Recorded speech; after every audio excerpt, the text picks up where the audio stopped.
Hey, welcome back to That 70s Card Show. I'm your host, John Keating, and I thank you for joining me as I take a look back at the cards and the culture of the very colorful 1970s.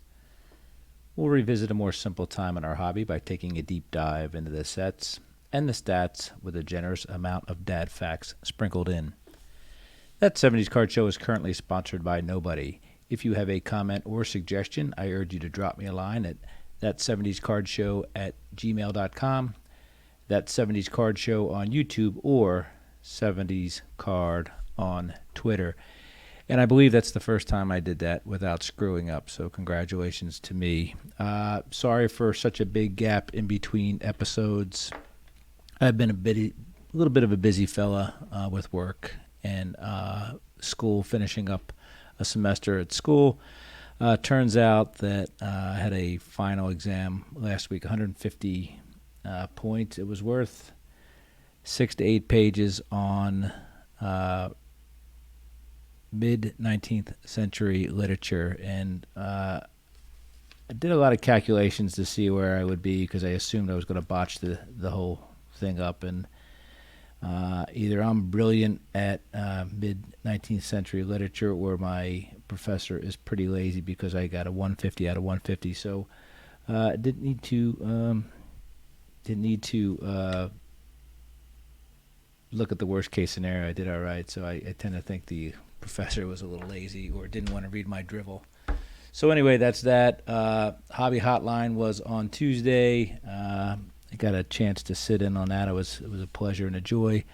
Mike Moynihan interviewed me for his Golden Age of Cardboard on their channel that he has over there, and really enjoyed that as well.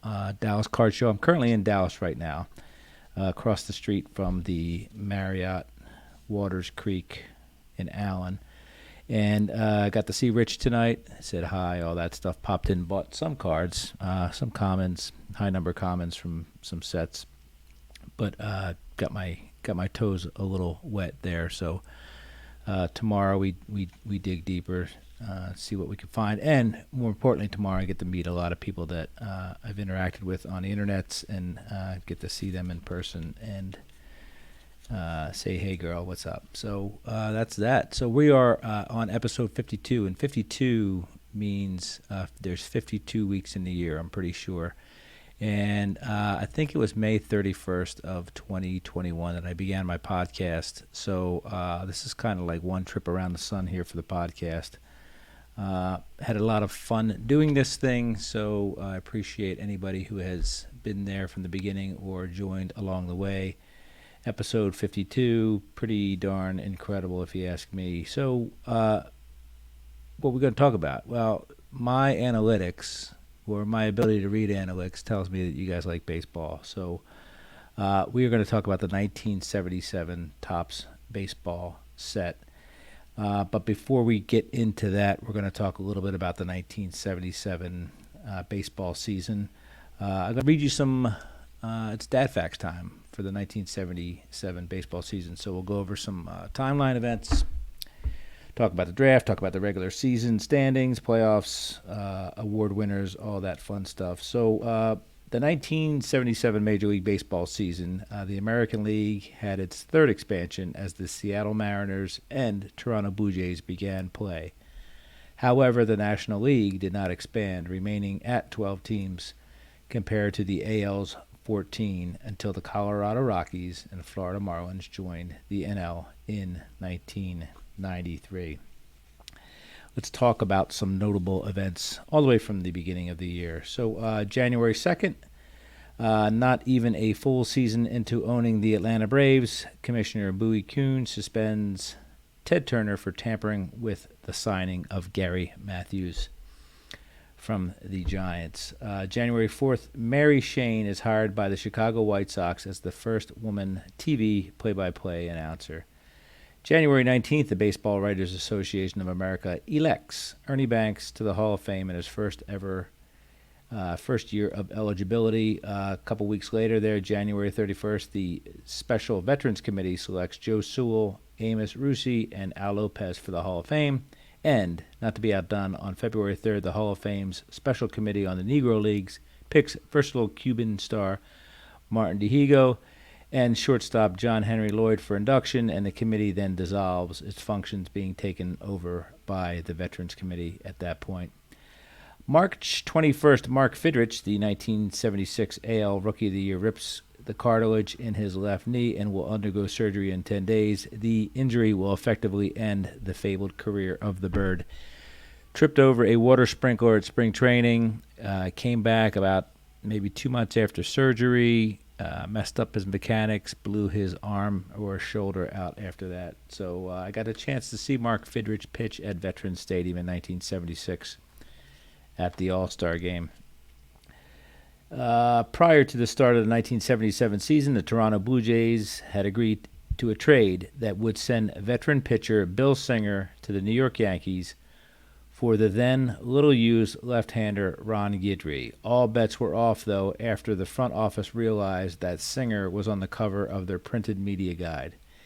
By the end of the season, Singer had gone 2-8 and retired, while Guidry compiled a 16-7 record and an impressive 2.82 ERA. All right. Well done, Blue Jays. April 6th, the Seattle Mariners open their existence at their home stadium, the Kingdome, with a 7-0 loss to the California Angels.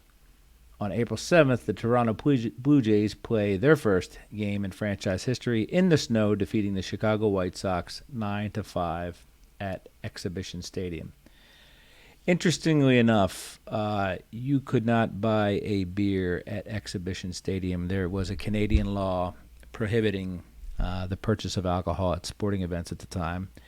And more interestingly enough is that the Blue Jays were partially owned by Labatt's Brewery, so that law would not be overturned, I think, until the early 80s. All right, and not to be outdone, a little bit to the north, April 15th, still dry. The Montreal Canadiens. Montreal Expos play their first game at Montreal's Olympic Stadium before a crowd of 57,592 as the visiting Philadelphia Phillies win 7-2. Again, another dry game. These Canadians. April 24th, Canadian Ferguson Jenkins throws the first shutout ever in Exhibition Stadium as the visiting Boston Red Sox defeat Toronto Blue Jays 9-0. All right, May 11th, Atlanta Braves owner Ted Turner names himself manager and skippers the team to a 2-1 loss to the Pittsburgh Pirates. National League President Chub Feeney orders him to desist, and soon after, owners are banned from managing. I think the story goes that Ted Turner gave Dave Bristol a 2-week paid vacation because they had just lost 16 straight games or 13 straight games, a lot of straight games they lost. And Ted Turner took over, and 2-1, that's not horrible, right? So anyway, he's not allowed to manage anymore according to rules. May 14th, journeyman Kansas City Royals pitcher Jim Colborn no-hits the Texas Rangers at Royal Stadium, striking out 6, walking 1, and hitting 1 batter in a 6-0 Royals win. May 30th, Dennis Eckersley of the Cleveland Indians throws the second no-hitter of the 1977 season, striking out 12 in a 1-0 win over the California Angels at Cleveland Municipal Stadium. A first inning walk to Tony Salida is all that prevents Eckersley from throwing the first perfect game since 1968. The home plate umpire for the game is Bill Deegan, who was also the home plate umpire for Jim Colburn's no-hitter roughly 2 weeks earlier. Baseball's first black manager hired became the first also fired, as Frank Robinson was let go by the struggling Indians, who were 26-31 in fourth place in the American League East by June. Jeff Torberg was named his replacement. On June 8th, for the fourth time in his career, Nolan Ryan strikes out 19 batters in a game, doing so against the Toronto Blue Jays. These poor Blue Jays. As they say down south, bless their heart, but they really got jacked up a little bit there in the first year of their existence. June 15th, the New York Mets trade Tom Seaver to the Cincinnati Reds for Pat Zachary, Doug Flynn, Steve Henderson, and Dan Norman. They then trade Mike Phillips to the St. Louis Cardinals for Joe Youngblood and send Dave Kingman to the Padres for minor league pitcher Paul Seibert and Bobby Valentine, who will one day manage the Mets. June 18th, this is my brother's 12th birthday, in the sixth inning of an NBC televised game against the Boston Red Sox at Fenway Park, New York Yankee manager Billy Martin pulls right fielder Reggie Jackson and replaces him with Paul Blair. After Jackson misplays Jim Rice's fly ball for a double. As Jackson returns to the dugout, he and Martin exchange words, Martin arguing that Jackson had shown him up by not hustling on the play. The Yankee manager lunges at Jackson, who is 18 years younger than Martin and outweighs him by 40 pounds, and has to be restrained by coaches Yogi Berra and Elston Howard, with the NBC cameras showing the confrontation to the entire country. The Red Sox win 10-4. June 24th, in a 6-5 win over the visiting San Francisco Giants, Houston Astros first baseman Bob Watson hits for the cycle. June 27th, the San Francisco Giants' Willie McCovey smashes 2 home runs, one a grand slam off reliever Joe Horner in the 6th inning to pace a 14-9 victory over the Cincinnati Reds. McCovey becomes the first player in Major League history to twice hit 2 home runs in one inning. First time he did it was in 1973, and also becomes the all-time National League leader with 17 career grand slams. Andre Dawson, in both 78 and 86, will be the next player to hit 2 home runs in the same inning. June 29th, Willie Stargell of the Pittsburgh Pirates hits his 400th career home run when he takes St. Louis pitcher Eric Rasmussen deep for a 2-run shot in the 5th inning of a 9-1 Pirates victory at Busch Stadium. On the 4th of July, Boston Red Sox set off fireworks of their own as they launched 8 home run blasts out of Fenway Park, tying a Major League record by beating, you guessed it, the Toronto Blue Jays 9-6. The home run derby ended a 9-game losing streak and featured round-trippers by Fred Lynn, Jim Rice, Carl Yastrzemski, George Scott, Butch Hobson, and Bernie Carbo. 1977 Major League Baseball All-Star Game is held. It's the 48th playing of the Midsummer Classic between All-Stars of the American League and the National League. The game was held on July 19, 1977 at Yankee Stadium in the Bronx, New York, the home of the New York Yankees of the American League, as we know. The Yankees won the World Series, which was the 3rd time in history that a team hosting the All-Star Game would win the World Series in the same year. As of 2018, the 1977 Yankees were the last team to accomplish this. Previous teams to accomplish this were the 39 New York Yankees and the 59 Los Angeles Dodgers. This would have happened in 2020 with Los Angeles, but the All-Star Game was canceled, and it would have happened in 2021 with the Braves, but the All-Star Game was moved to Denver.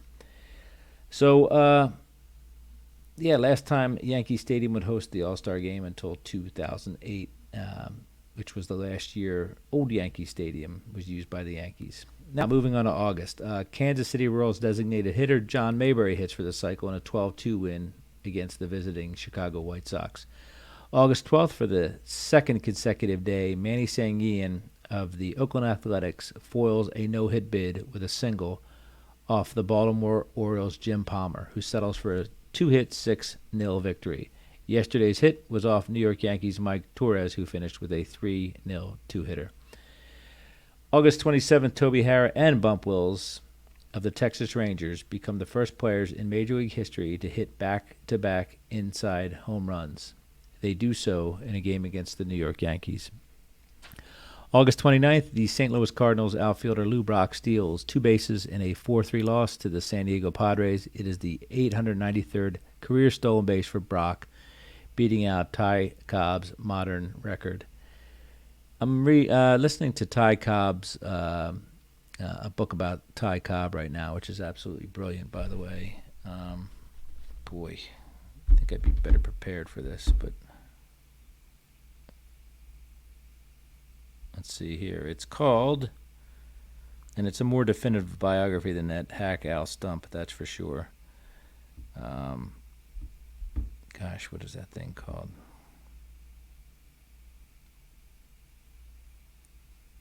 It's called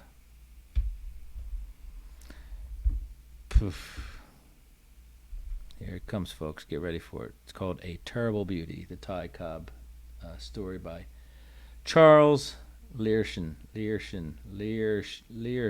whatever, dude.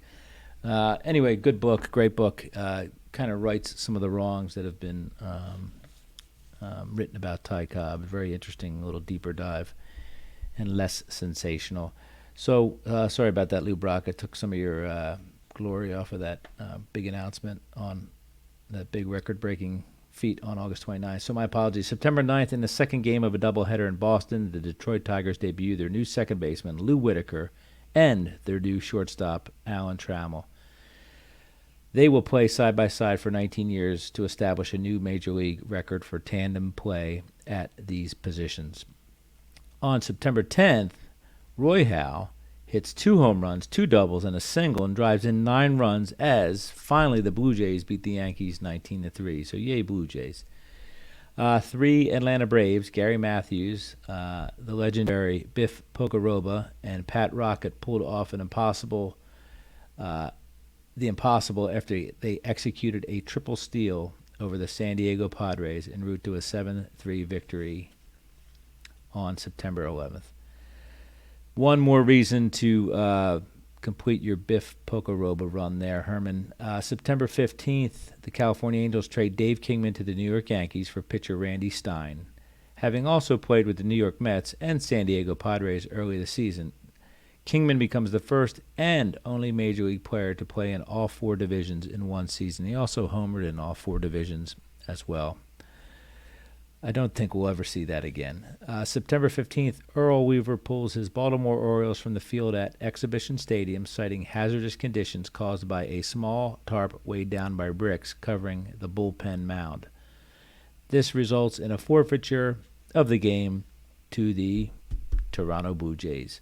September 22nd, Texas Rangers pitcher Bert Blyleven throws the third and final no-hitter of the 1977 season, striking out 7 and walking 1 in a 6-0 win over the California Angels at Anaheim Stadium. On September 24th, second baseman Jack Brohammer of the Chicago White Sox becomes the third man of the season to hit for the cycle, accomplishing the feat in an 8-3 win over the Seattle Mariners at the Kingdome.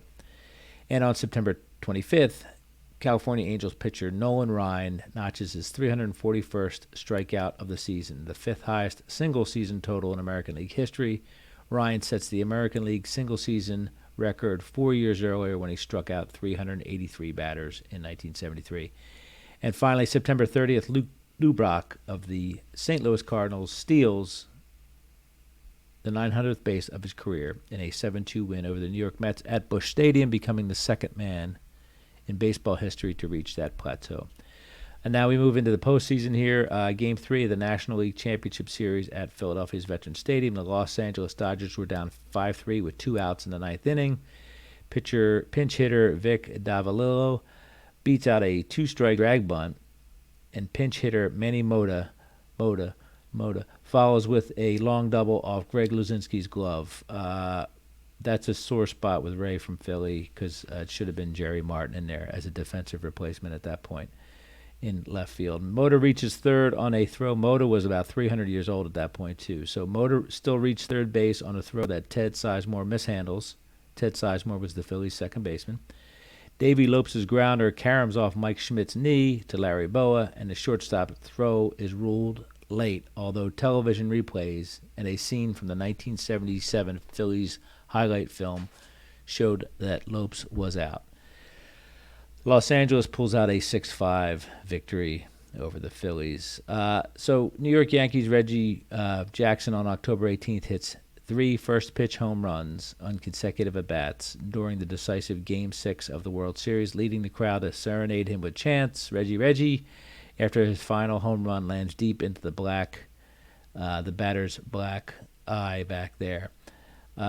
Jackson's historic feat powers the Yankees to an 8-4 win and a 4-2 series victory over the Los Angeles Dodgers. The World Series title is the Yankees' first since 1962 and their 21st overall.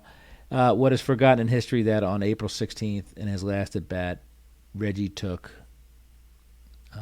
Don Sutton deep on his last swing of that game. And then I think it was Bert Hooton after a walk in the first inning.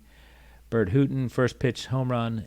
Elias Sosa, first pitch home run. And then Charlie Huff, I think, first pitch home run. So 4 swings, 4 homers in a row. November 22nd, Andre Dawson of the Montreal Expos wins the National League Rookie of the Year award by 1 vote over Steve Henderson of the New York Mets. Dawson hit .282 with 19 home runs and 65 RBIs, while Henderson had .297, 12, and 65. So Henderson, better batting average, 7 less home runs, same RBIs, still loses by 1 vote. December 8th, in an unusual 4-team offseason trade, the Atlanta Braves send Willie Montanez to the New York Mets. Then the Texas Rangers send Adrian Devine, Tommy Boggs, and Eddie Miller to the Braves. Tom Grieve and a player to be named later to the Mets, and Bert Blyleven to the Pittsburgh Pirates. The Pirates send Al Oliver and Nelson Norman to the Rangers, and the Mets sent John Matlack to the Rangers. The Mets sent John Matlack to the Rangers and John Milner to the Pirates. The Rangers later sent Ken Henderson to the Mets in March of '78. Boy, that's crazy. A little bit about the draft there in 1977. I think it was, as is custom, mid-summer deal, early summer, around June. June 7th, yes. First pick overall was Harold Baines, the Chicago White Foxes. The White Soxes from St. Michael's, Maryland, the Eastern Shore. He would go on to the Hall of Fame, obviously. Second pick was Bill Gullickson. Third pick, Paul Molitor out of the University of Minnesota to the Milwaukee Brewers. A couple All-Stars in the round. One were Terry Kennedy, Richard Dotson, Bob Welch, and Dave Henderson. Dave Henderson and Bob Welch would play some post-season history making in the 80s for sure. Kevin Bass was picked in the second round, number 29 overall by the Brewers. Jesse Barfield by the Blue Jays, 9th round, 233, and Chili Davis, 11th round, 270th pick overall to the San Francisco Giants. Tim Raines was picked in the 5th round, 106th overall. Ozzie Smith, 4th round, 86th overall. Both Hall of Famers, or at least one of them's a Hall of Famer, Ozzie Smith, right? So a lot of really, really good players were taken that year. Darren Thomas in the 42nd round, 75th overall, was your Mr. Irrelevant in the draft. Shortstop Tom Gofina from Sydney, Ohio, became the Toronto Blue Jays' first pick as he was chosen 25th in the first round. Seattle Mariners picked 26th and took outfielder Dave Henderson, as we said, from Dos Palos, California. The Blue Jays also picked Danny Ainge out of Brigham Young University in the 15th round. Ainge obviously was drafted by the Boston Celtics, quit baseball, and for a career in basketball, playing, coaching, and executiving. The season that was, of course, in the AL East, the Yankees had 100 wins on the button and 62 losses for a .167 win percentage. Orioles finished 2.5 out, Red Sox 2.5 out, so a tie for the Orioles, Baltimore Orioles, and the Bo Sox. Tigers 26 games out, Indians 28.5 games out, Brewers 33 out, and the Toronto Blue Jays were 45.5 games, probably eliminated in May. And the Royals, I think for the second year in a row, they won the AL West. They were 102-60, so best record in the American League with a .630 winning percentage. Oddly enough, the exact same home record as the Yankees at 55-26, but better on the road by 2 games. Texas Rangers, surprising second place finish, 8 games back. White Sox, 12 games back. And Twins, 17.5 games back, still finished above 500. The Twins did. Angels were 28 games back. Mariners were 38 games back. And Charlie Finley's guys were 38.5 games back. As you know, a couple of these teams only played 61 games, judging by the halvesies in there. In the National League, Philadelphia Phillies, 101 victories for those wonderful fighting Phillies. .623 winning percentage. 5 games back was the Pirates. 18 games back was the Cardinals. Chicago Cubs 20 games back. Montreal Expos 26 games back, and 37 games back were the Mets. This is the NL East I grew up with, folks. Out west, the Dodgers 98 and 64 for a .605 winning percentage. The Reds were 10 games back. Boy, what an off year for the Reds in '77. Many people attribute that to Tony Perez getting traded to the Montreal Expos. Houston Astros 17 games back at exactly 500 winning percentage. San Francisco Giants 23 games back, and the Padres 29 games back, and the Atlanta Braves.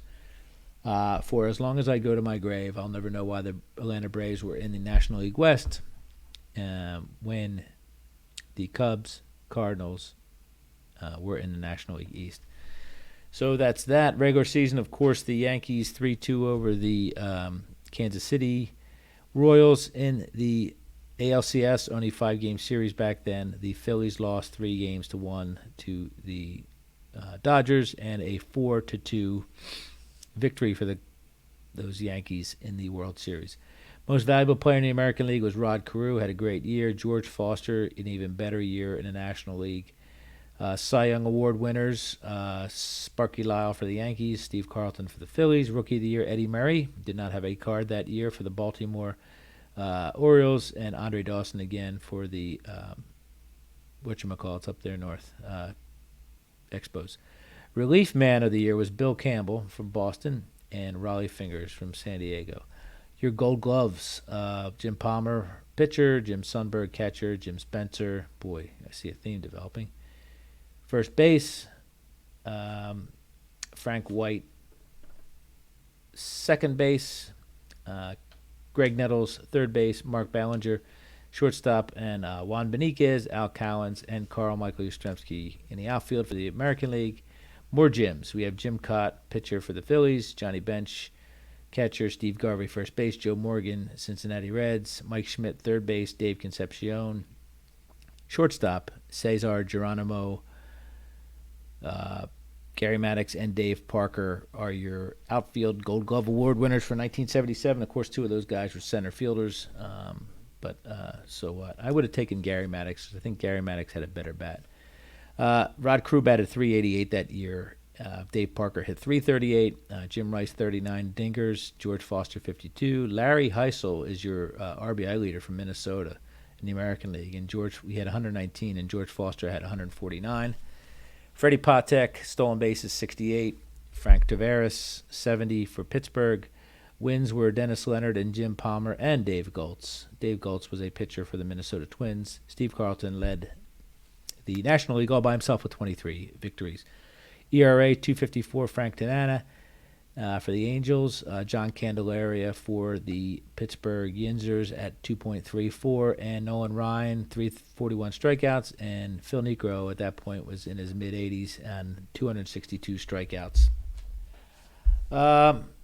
Attendance-wise, I think a lot of teams did pretty good, and a lot of teams did pretty bad. And it doesn't help that I threw my notes on the ground either, does it?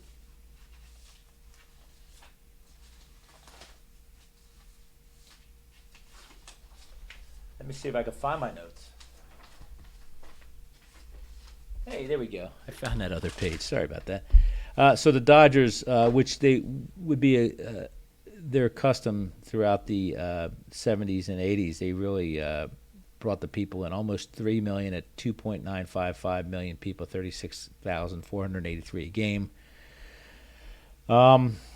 Phillies were second, 2.7 million, 33,334 a game. Reds were down actually 13% from the previous year, I think, 2.5 million. But anyway, did well. The point of me trying to find the bottom half of the notes is Oakland Athletics and San Francisco Giants were horrible. A's 6,119 people they averaged a game. The Giants 8,643,000, and these were massive stadiums they played in. Braves third from the bottom, Indians fourth from the bottom, Mets fifth from the bottom. So there was a lot of teams that weren't really drawing people, but yeah, that's the way it used to be. Now you have a lot of people going to baseball games now, which is great, but don't know what everybody's doing there in the baseball games. So let's talk a little bit about the baseball cards of 1977. I'm going to read a little blurb here from Beckett OPG, according to how they describe the set. So in 1977, for the fifth consecutive year, Topps produced a 660-card standard-size baseball set. Among other fashions, this set was released in a 10-card wax pack, as well as a 39-card rack pack. The player's name, team affiliation, and his position are compactly arranged over a picture area, and a facsimile autograph appears on the photo. Team cards feature a checklist of the team's players in the set and a small picture of the manager on the front of the card. Appearing for the first time are the subsets here, the Brothers, which is 631 through 634, Turn Back the Clock, 433 through 437. Other sub-series in the set are League Leaders 1 through 8, Record Breakers 231 through 234, Playoff Cards 266, 267, World Series Cards 411 through 413, Rookie Prospects 472 through 479, and 487 through 494. I'm not sure why they broke those up, but Carly Stremski's in there somewhere, I think 480. Following cards were designated as All-Stars, or denoted as All-Stars. Cards 30, 70, 100, 120, 170, 210, 240, 265, 301, 347, 400, 420, 450, 500, 521, 550, 560, and 580.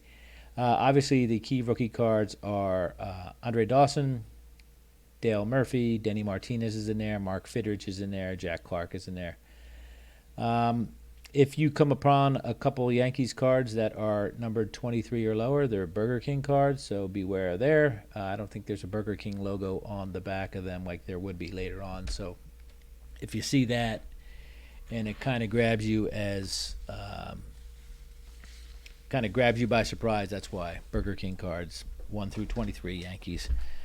Those cards were issued in the New York area and distributed by Burger King, obviously. There was an aluminum version of the Dale Murphy rookie card, number 476, produced legally in the early 80s. Proceeds from the sales, originally priced at $10 of this card, went to the Huntington's Disease Foundation. So if you are a Dale Murphy super collector, maybe you have that. If not, you probably should be looking for that. Yeah, these are the first cards to feature the Seattle Mariners and the Toronto Blue Jays, and we'll talk about that in a second here.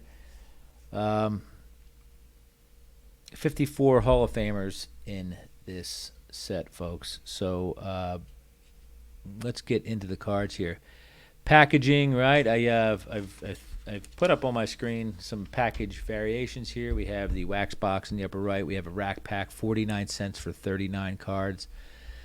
A cello pack, 25 cents would get you 24 cards. And, of course, the wax pack, 15 cents, 10 cards. 20 cards per box. They had wax boxes or wax cases. They had vending cases. They had everything. Of course, these are standard size cards at 2.5 by 3.5 inches. I'll show you right now a little wax box as well. If you're interested, we all know what wax boxes look like, so big deal, right? The fronts of these cards, okay, I think of this set, I think of a white dominating the design of the set, obviously. Big white border around there, kind of obviously the opposite of the 1971 black border setup, but really good-looking cards. It pretty much has everything. Teams have their names prominently displayed, their team name, no city names up there, but player name below that, banner showing their position, kind of double piping around a picture. As we said, facsimile autographs. We can see the National League All-Star denotation was in blue across the bottom, and the American League is in red. Rookie Cup featured here. We have our Rookie Cup players. Chet Lemon is on the screen right now, and just a great-looking card there, Mr. Chet. The checklists were, again, dominated by white, but a huge orange background with green lettering there. Checklist, instead of position in the banner, it has the cards that are featured on that checklist. So Great looking cards. I think, let's go to the backs of the cards. A lot of different backs here. We have, the standard player card. These, of course, the backs of the cards for the players are horizontal. Horizontal cards throughout for that. The rookie cards have little quick vital statistics for the players. All 4 players featured on the rookie cards. Checklists are green on the back as well. Team checklists feature the player's name, obviously, and their number, their position, the whole shebang, and I think it has their hometown on there as well. There's record breaker cards. The league leader cards feature 10 players in each league in whatever category they're talking about, and the various postseason cards feature stuff from the New York Yankees, who are the winners of the ALCS. Their series stats are featured on there. The Dodgers, from the 1976 season, right? So, I don't know what happened here. I have to figure that out. I don't know why the Yankees would be on there. Oh, yeah, the Yankees did go to the World Series. I'm sorry. And the Reds are featured on theirs because the Reds and the Yankees played in 76. Whew, God, that was close. I figured that out. Team cards here, the fronts. Notice anything weird is that the Blue Jays and the Mariners obviously did not have team photos. So on the front of their cards, the coaches are depicted with the manager predominantly depicted on half the card with 4 coaches predicted on the right side of the card. Presented. One of those words. Anyway, and these are all horizontal cards. These are the league leader cards, and the postseason cards are the only horizontal landscape cards in the set. Frank Robinson, manager of the Indians. Indians wearing their Barney uniforms, or at least their Barney tops at Cleveland Indians Stadium, Municipal Stadium. I think is a great picture. I love the old ballparks. White Sox are featured with Bob Lemon. He has an interesting story if you ever want to check that out. Bob Lemon started out as a fielder and switched to a pitcher later or early in his career. But Bob Lemon and the shorts wearing, high sock with wearing, big collar wearing Chicago White Sox. Remember those shorts only appeared in a couple games. And, of course, Chicago Cubs with their floating heads, which they had throughout most of the 70s. Again, that's kind of a pet peeve of mine. These guys had a great ballpark to take pictures in, and they present us with a bunch of floating heads on the team card. Pretty ridiculous. Going off to the league leaders here. Now, forgive my graphics if you're watching, but I essentially built all these slides on the airplane down to Dallas today, so a little sloppy, but you guys have come to expect that from me. But we're featured here. We have on the top, we have the leading firemen from 1976. Yes, that's what they were called. Bill Campbell, Raleigh Eastwick. Part of the charm of the 70s was kind of the rise of the reliever, if you will. There's been some good relievers throughout history, obviously. Hoyt Wilhelm, Jim Kinstanley, I think, won an MVP for the Phillies in 1950. But the 70s, the position was really solidified and legitimized and recognized. So there you go. That's all I'm going to talk about that, I guess. Earned run average leaders features Mark Fidrich and John Denny. John Denny would win a Cy Young Award, I think, 1983 for the Philadelphia Phillies. Batting leaders, George Brett and Bill Madlock. Of course, Mad Dog was a great hitter. Home run leaders, Greg Nettles and Mike Schmidt, great third baseman duo there. Victory leaders, Randy Jones, Jim Palmer. Strikeout leaders, Tom Seaver and Nolan Ryan. And, of course, runs batted in leader, Lee May from the Orioles and George Foster from the Reds. Lee May is one of those silent, sneaky guys from the 70s who really, kind of like in a Reggie Smith mold, really did a lot of damage very quietly in the 70s. There is a record breaker subset, as we described. George Brett, record breaker, most consecutive games with 3 or more hits. I think that was 5. Minnie Minosa, oldest player to hit safely. He was 50 years old. Turns out that was not the case. That was not the record, but whatever. Jose Morales must be wondering what he's doing in there. He most hits in a season by a pinch hitter, and Nolan Ryan most seasons with 300 or more strikeouts. So, again, Jose Morales, well done. You're in the middle of 3 Hall of Famers there. Postseason cards, again, all horizontal. AL Championship features Chris Chambliss hitting a dramatic home run against the Royals. NL Championship features a nice Charlie Hustle photo, Larry Boa, probably Pete Rose going from second to third with Gary Maddox throwing the ball in. Really neat photo. Just kind of epitomizes all those guys, to tell you the truth. World Series features 3 cards from the 76 World Series depicting Joe Morgan homering, Johnny Bench starring in the second game, Reds defense stopping the Yankees, which has a great picture of, I think, Thurman Munson getting ready to run himself into Johnny Bench, which is pretty cool. And then Bench is on the other side of that card as well on the other photo.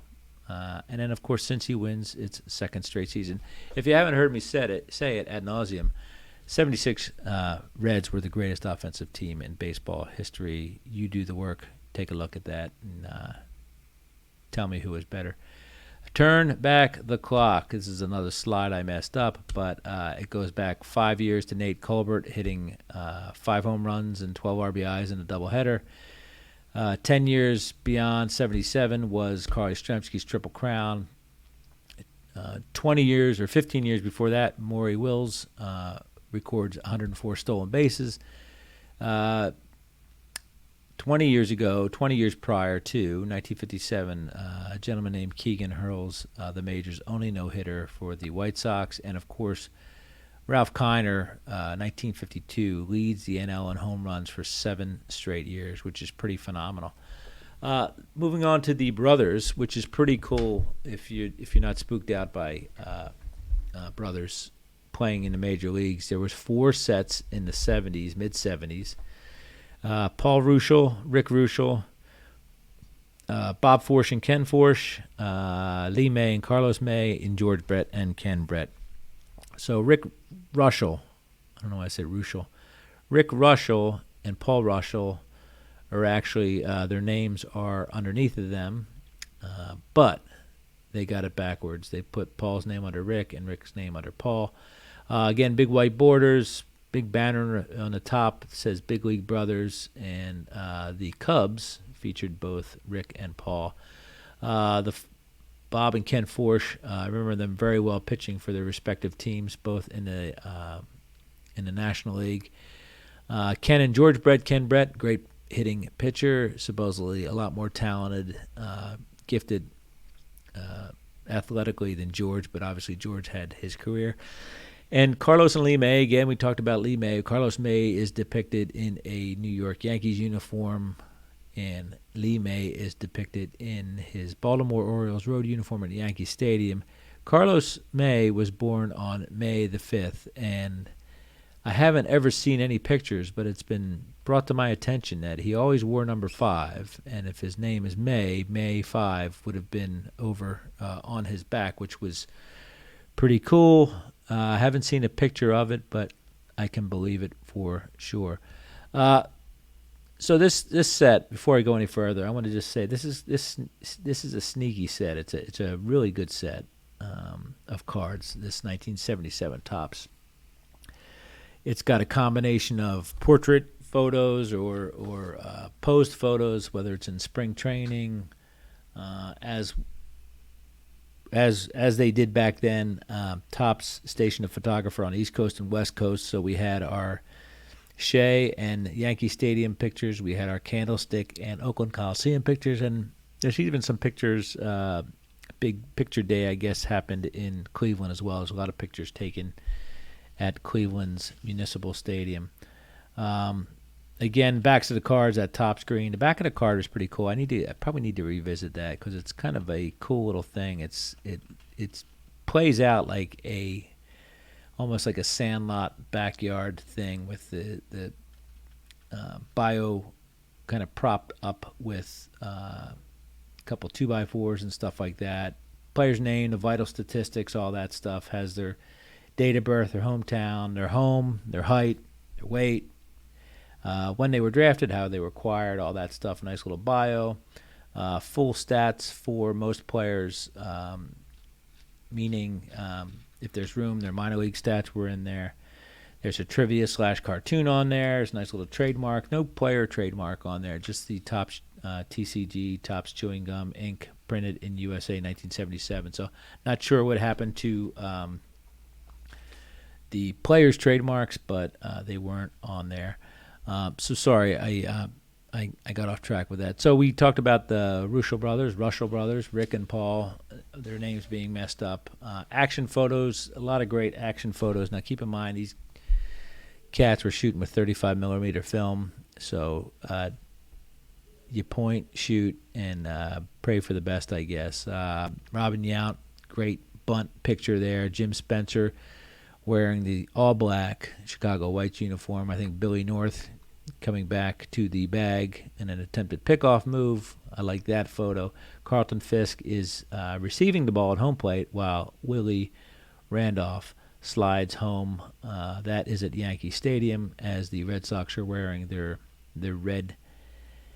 Well, I don't know what's going on there, but definitely Yankees are wearing their pinstripes. Jim Palmer wearing his orange softball uniform in the throes of a throw, and it's good looking card. So a lot of great action photos in here, whether they are in play or dugout photos, whatever. This set has them all. If you're one of those freaky deeks that likes to catcher pictures, your catcher fetish is fulfilled. Ray Fosse, nice little purple Barney uniform, putting on his shin pads. And Ted Simmons has a nice catcher, kind of between pitches, contemplative photo. But what I thought was cool was not only does he have the stovepipe hat there, but it's a soft cap that he has with his face mask. So he was wearing a softie over his skull while behind the plate. Let's talk about the good, right? The good cards here. I got George Scott up there. I got wearing his puka shell necklace. Tito Fuentes, another, and I think it's the last of his headband photos in the 70s.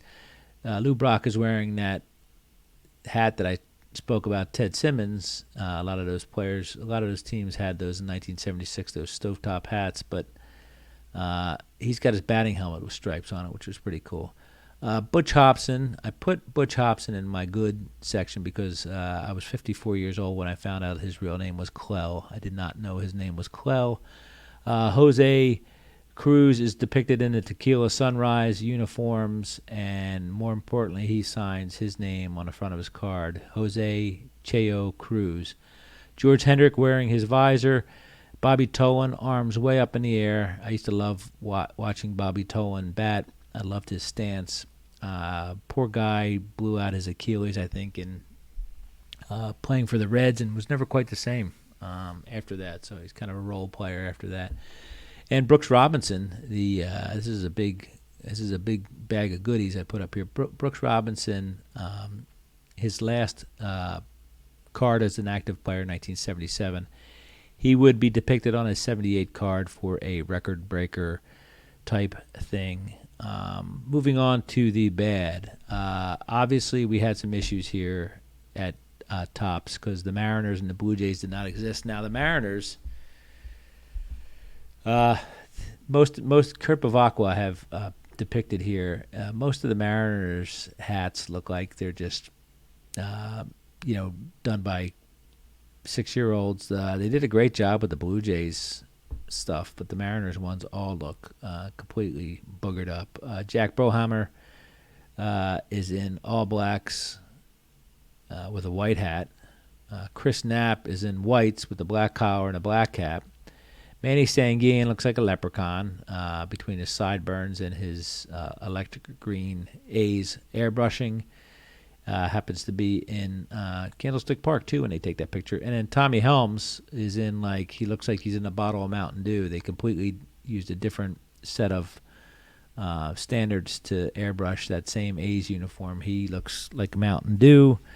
Manny Sanguin looks like Lucky Charms. And then Wayne Garland, sporting the fro, or the perm as they used to call it back then, and the long Fu Manchu mustache. So I kind of applaud that, but it's also difficult to look at this many years later.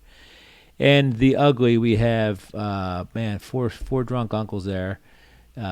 Brian Downing actually looks like, again, your cousin's fiance, who's on his third marriage. He's wearing the blacks of the Chicago Sox. Looks like he's wearing a wig. He looks like he's wearing bomber glasses, aviator glasses, whatever. Bo McLaughlin looks like poor man's Will Ferrell. Chuck Hartenstein, I don't know what look he was looking for, but again, aviator glasses. See the Blue Jays there. Good job on that. That's probably the best part of the picture. And Kent DeCovey, of course, from Revenge of the Nerds is on there. I think that may be Teek's first card. Maybe I'm wrong, but anyway, he's sporting the old Pirates mustard yellow, which isn't too bad, but that's the Teeker.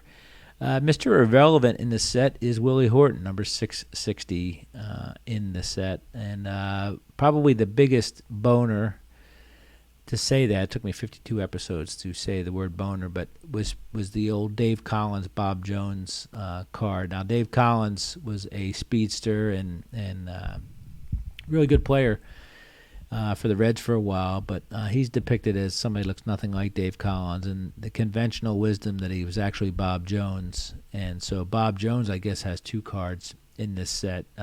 Collins and Jones were teammates in California with the Angels, and people with more time than I have deducted that Bob Jones is depicted in the Dave Collins card. So some set facts here from Beckett OPG. Complete set of 660 will run you $200 to $500, depending on condition. Obviously, commons are 12 cents to 30 cents. Minor stars 30 to 75, semi-stars 60 to 150, and unlisted stars 1 to 250. I don't know what unlisted stars are, but maybe that's for the print edition. The stat zone tells us that the total value is $881.20, with the average value of $1.34 per card. 660 cards total and 74 rookie cards. Top 5 is the rookie card of Andre Dawson / Gene Richards / John Scott / Denny Walling. That'll run you $25 to $60. That's a popular card. Graded. A lot of people get that graded. Gary Alexander, Rick Cerrone, Dale Murphy, and Kevin Pasley.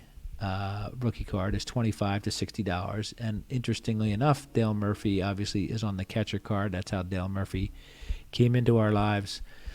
And then he moved to the outfield. Bruce Sutter has a solo rookie card, and his is listed as $20 to $50. Of course, Bruce Sutter is in the Baseball Hall of Fame. Dale Murphy is not at this point. Thurman Munson, $20 to $50. He is not in the Hall of Fame either. Nolan Ryan, $12 to $30. I've decided to go down 6 through 10 as well, because we have some big hitters there. We have Reggie Jackson and Pete Rose in the $10 to $25 range. Brooks Robinson's last card, as we said, $8 to $20. George Brett, $8 to $20.